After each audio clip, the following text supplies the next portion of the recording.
poets come from? Poets. Where poets come from? Hello, welcome to Oral Tradition, another adventure in Guyanese literature.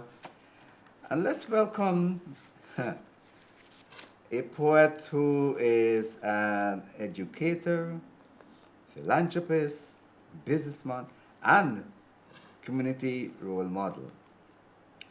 Jermaine, Mr. Petamber. welcome.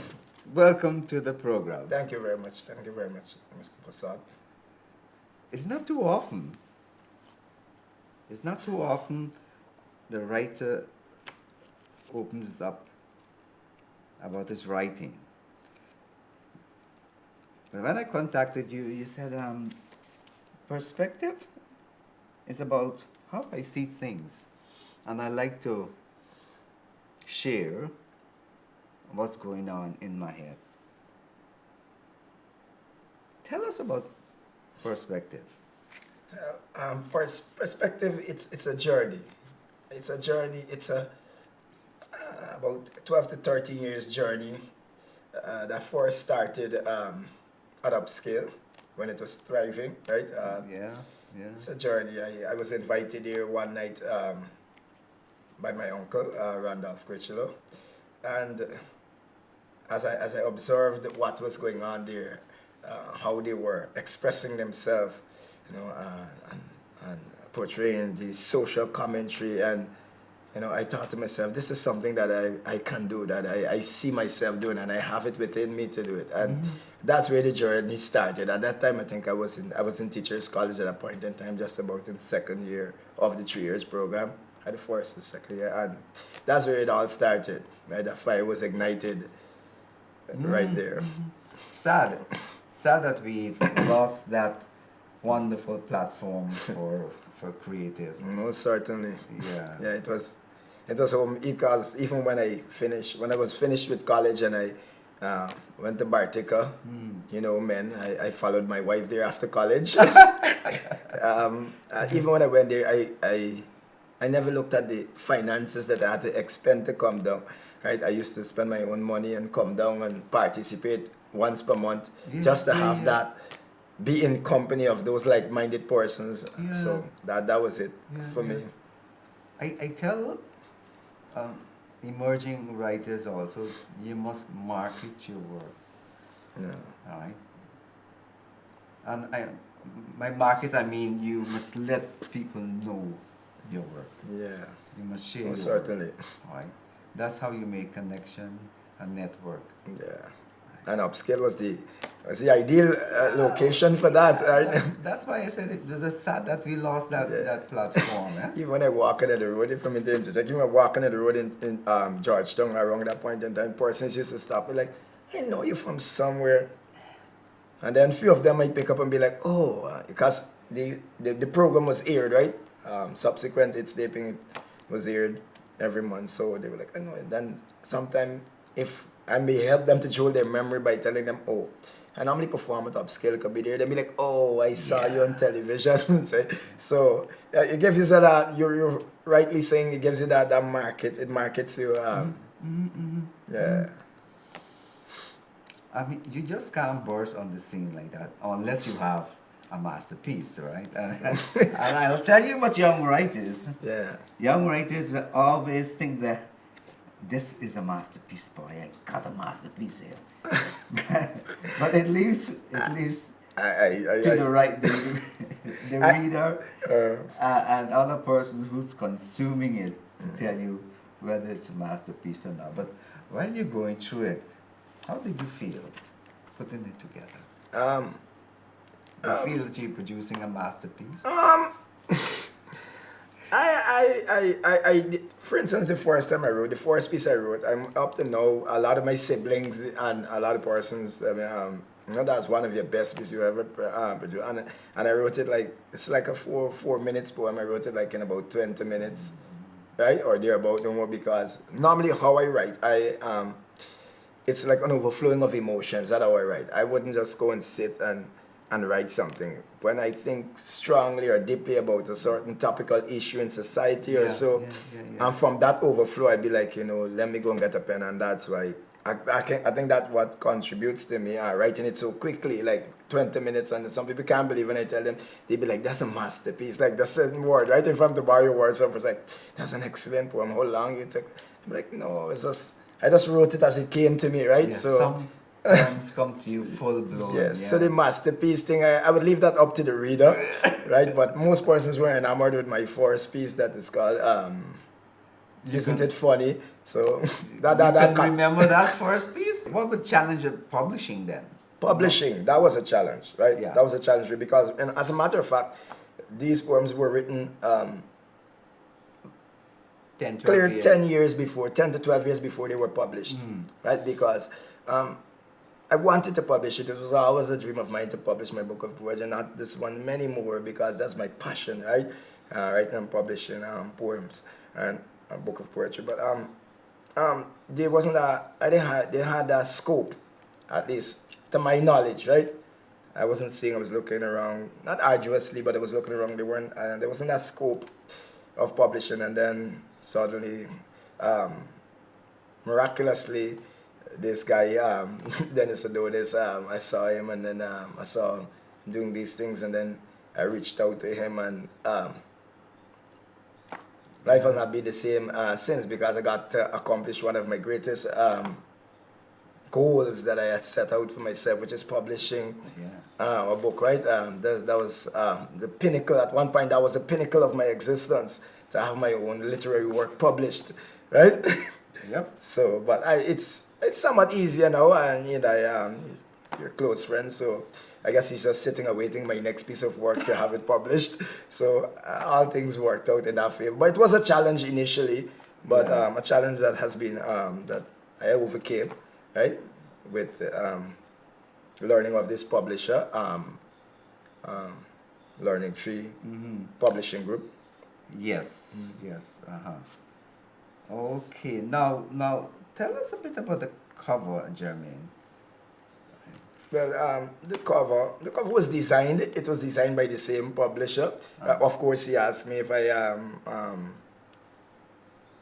if it's something that I liked, and I looked at it, and it was fairly, because I'm a very fairly simple person. It was simple, right? And it spoke to me. I don't know why, but I just fell in love with it when I saw it, right? The cover. So yes, I don't have it's fine by me. I liked it. Yeah, looks like you're dreaming. Yeah. So I guess it ties into the whole concept of poetry and where you want to go. Yeah. A lot of times, because a lot of times your pieces, they take you where you want to go, where you see yourself, and and all that. So yeah. When I raised the question about challenges, it's because I saw this poem here called A Little. A little. A little. A little. Oh, this poem is on Christmas. Well, we're in the season. Yeah. So it's from a perspective of, so I'm gonna just read it and let the poem speak to the Well, yeah. to the listenership. Again, next we'll move to people who perhaps helped you. Yeah. So I'm gonna read this. Father, piece. mother, whoever it is there. Yes. Give them a shout out here. All right. So I'm gonna read this, and then we're gonna move to that. Yeah. So it's called A Little. Son, stop writing those poems a bit. Come, let's get the ladder. Up we climb. Let's scrub a little. Wash a little. Again, scrub a little. Now get the hose. Let's rinse a little. Ensure that every little part of this house is washed a little. I like the rhythm of that. And now that we're through with the face, let's spare a little time for the inside. Open those windows wide. Let us wipe them clean as a whistle, so that the little birds, should they be so bold, will reunite with the dust hard and cold. Let's wipe the floor a little, and don't forget to do the door a little. If you may, let's get her clean as a whistle. Wow, how radiant she looks. It's beginning to take shape. son, let's shop a little. You know our house is little, so we have to create that ideal impression a little. As exhaustion begins to flaunt her ugly face, at that point, the thought flirts with my mind. Having expended an exhaustive amount of precious little, I wonder if there's any little, just a fraction, to divert to our Savior.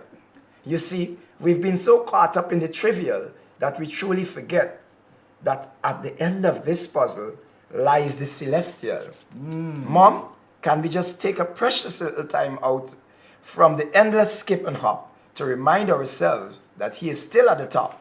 For this season, just spare him a precious little, lest we seem only fickle. Wow. I like the Yeah. rhythm of that. Yeah. I like the rhythm. I can tap So to the rhythm. this piece is more of Christmas, and we get so caught up in the hustle and bustle of the season that we forget the reason behind the season. Yeah. Right? No one stops to give God thanks and praise and thank God for all that He would have done. His Son laid down His life for us and all of that. Right? We just get caught up in the whole commercial aspect of the season, the buying and the selling, and so this. I was reflecting on that, as I said, remember, it's an overflowing of emotion I get it from, and you know what, I just sat and I pen it, pen what was going through my mind. It brings to mind this Sunday school chorus we used to sing, still sing, I think. Count your blessings, name them one by one. Yeah. You know what I mean? It's how often do we do that? I mean, how often do we sit back and say, I have accomplished, I think I've seen something like accomplish here, or accomplishment. or Accomplishment. something. Yeah.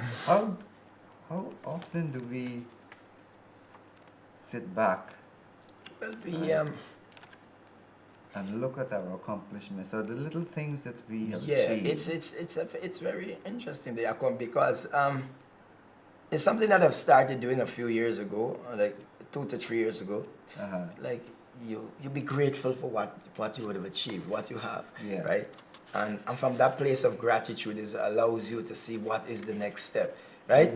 Yeah, so we need to be grateful. Some gratitude, something I've been practicing over the past 2 to 3 years. Be thankful for what you have. You don't look on what others have, and you start feeling a sense of discontentment and all of that. No, you be grateful for what you have while you're working.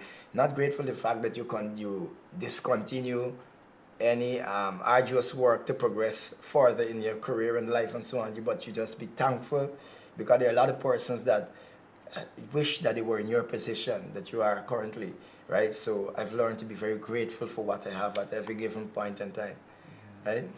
Lovely words. Yeah, Lovely words. yeah, Preparedness. yeah. Yeah, you're like a little philosopher here, man. So you have to learn. You have to do introspection. That's the only way you're going to move forward. Do some introspection and be grateful for what you would have achieved so far, right? That's my current mantra. And you've done a lot. Yeah. Academically, Yeah. you've done a lot. And now that you have this Yeah. perspective, the poetry collection. I look at this as Jermaine. I look at this something that will etch my names in the annals of eternity, right? This is behind. When you're gone, this is here, so persons can have a peek into your mind. How is it? How we thought, right? And so on.